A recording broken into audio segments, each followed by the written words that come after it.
आपण पाहतोय B news, सोलापूरकरांचा मनामनातील. గట్టిగా జై మార్కండేయ. జై మార్కండేయ. పద్మశాలి సోదరులకు ధన్యవాదాలు. ఈరోజు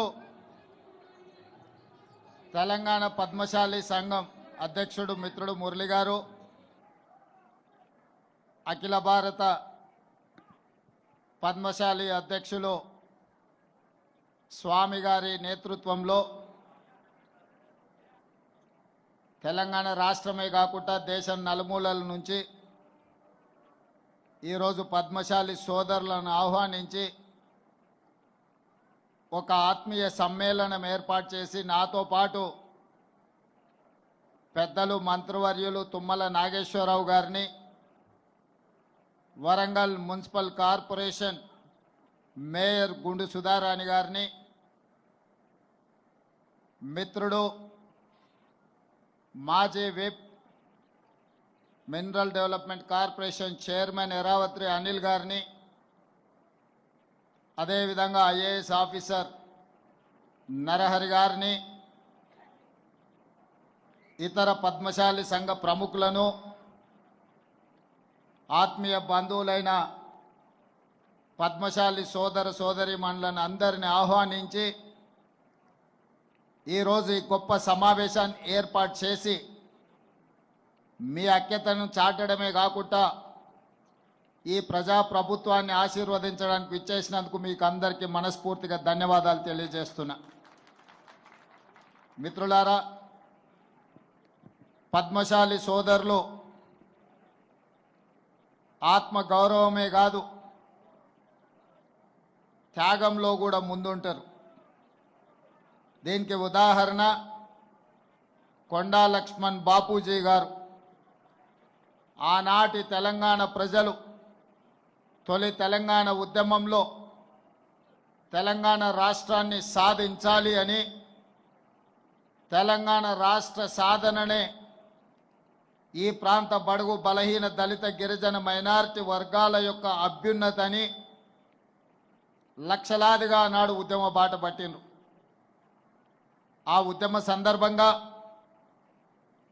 చాలామంది ఉద్యమకారులు ప్రజానాయకులైనరు, ప్రజాప్రతినిధులైనరు, ఎమ్మెల్యేలు, ఎంపీలుగా మారినరు.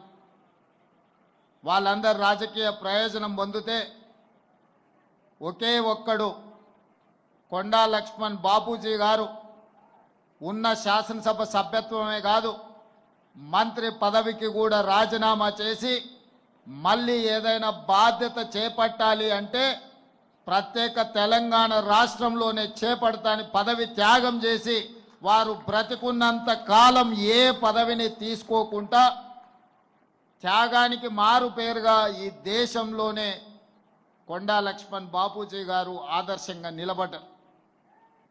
జలదృశ్యంలో మళ్ళీ తెలంగాణ ఉద్యమం, ఆ నాయకుల పేర్లు ప్రస్తావించదలుచుకోలేదు, కానీ తెలంగాణ ఉద్యమం చెయ్యాలి అని రాజకీయ పార్టీని పెడితే వాళ్ళు కానీ, వాళ్ళకు కావలసిన వాళ్ళు కానీ, వాళ్ళ బంధువులు కానీ ఎవరు నిల్వ నీడ కూడా ఇవ్వలేదు.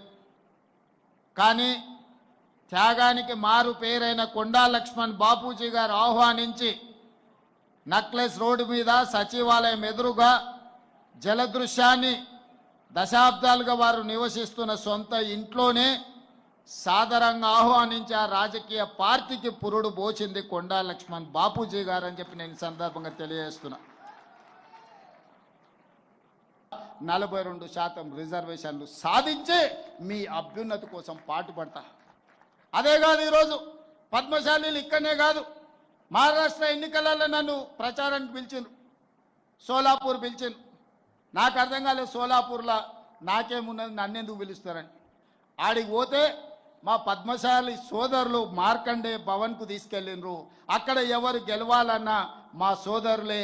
ఈరోజు సోలాపూర్లో ఎవరు ఎమ్మెల్యే, ఎంపీ గెలవాలంటే మా పద్మశాలి సోదరులు ఇక్కడి నుంచి వలసపోయిన వాళ్ళు, మా జగిత్యాల, కరీంనగర్, సిరిసిల్ల ప్రాంతాలకు సంబంధించిన సోదరులు అక్కడ ఉన్నారు.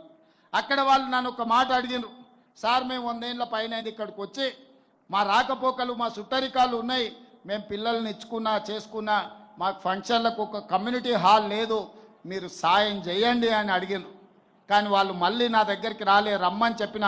ఈరోజు వేదిక మీద నుంచి ఆ సోలాపూర్లో మార్కండే భవనం నిర్మించుకోవడానికి ₹1 కోటి తెలంగాణ ప్రభుత్వం నిధులను కేటాయిస్తుంది. సోలాపూర్లో కూడా మన ఆత్మగౌరవం నిలబెట్టే మార్కండే భవనాన్ని మనం నిర్మించుకుందామని చెప్పి నేను వేదిక మీద నుంచి ప్రకటన చేస్తున్నా. ఎందుకంటే ప్రణితి షిండే ఒకప్పుడు మన గవర్నర్గా కేంద్ర హోంశాఖ మంత్రిగా పనిచేసిన సుశీల్ కుమార్ షిండే గారు, వారి కూతురు ఈరోజు ఎంపీ అక్కడి నుంచి, వారు కూడా నన్ను అడిగినరు తప్పకుండా అక్కడ ₹1 కోటి ఇచ్చి మార్కండే భవనాన్ని నిర్మిద్దామని తెలియజేస్తున్నా. ఇదే కాదు, శివసేన ఉద్ధవ్ ఠాక్రే కొడుకు ఆదిత్య ఠాక్రే ముంబై వర్లీ నన్ను ప్రచారానికి పిలిచిండు. ముంబైలో మనకేముందయా పోవడానికని నేను అనుకున్నా. అక్కడికి పోగానే మన పద్మశాలి సోదరులు వచ్చిండ్రు.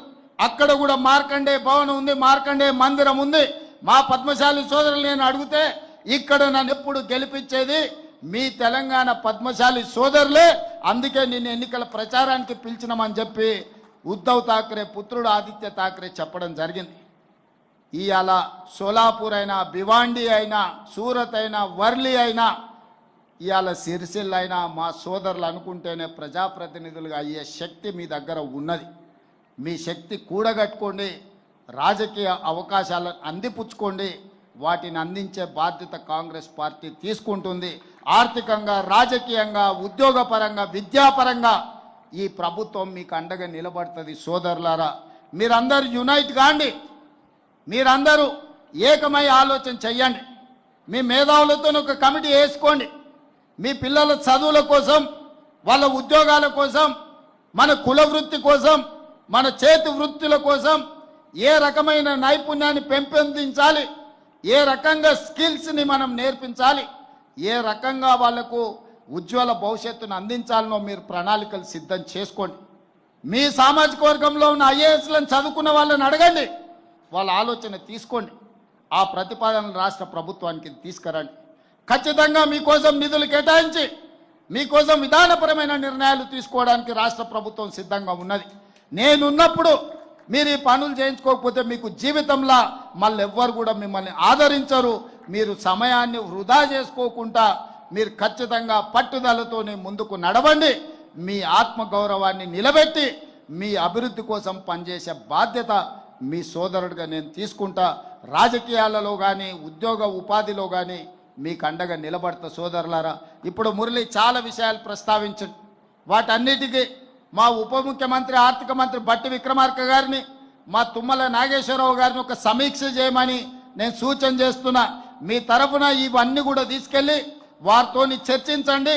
అందులో 100% చేయగలిగిన ప్రతి పనిని పరిష్కరించే బాధ్యత నేను తీసుకుంటాను తెలియజేస్తూ, ఇంత ఓపికగా దూర ప్రాంతాల నుంచి ఇక్కడికి వచ్చి అండగా నిలబడి కులగణను ముందుకు తీసుకెళ్ళడానికి తప్పన్నోళ్లను వంగబెట్టి ఒక గుద్దండి. ఎందుకంటే ఇది తప్పు అంటే మీకు 42% రిజర్వేషన్ రాదు. ఇది తప్పు అంటే ఉద్యోగ ఉపాధి అవకాశాలలో మీ హక్కును కోల్పోతారు. రేపు బడ్జెట్లో రావాల్సిన నిధులు కూడా రావు. అందుకే సోదరులారా, మీరందరూ గట్టిగా నిలబడండి. మనకు రావాల్సిన హక్కులను సాధించుకుందామని తెలియజేస్తూ మీ అందరి దగ్గర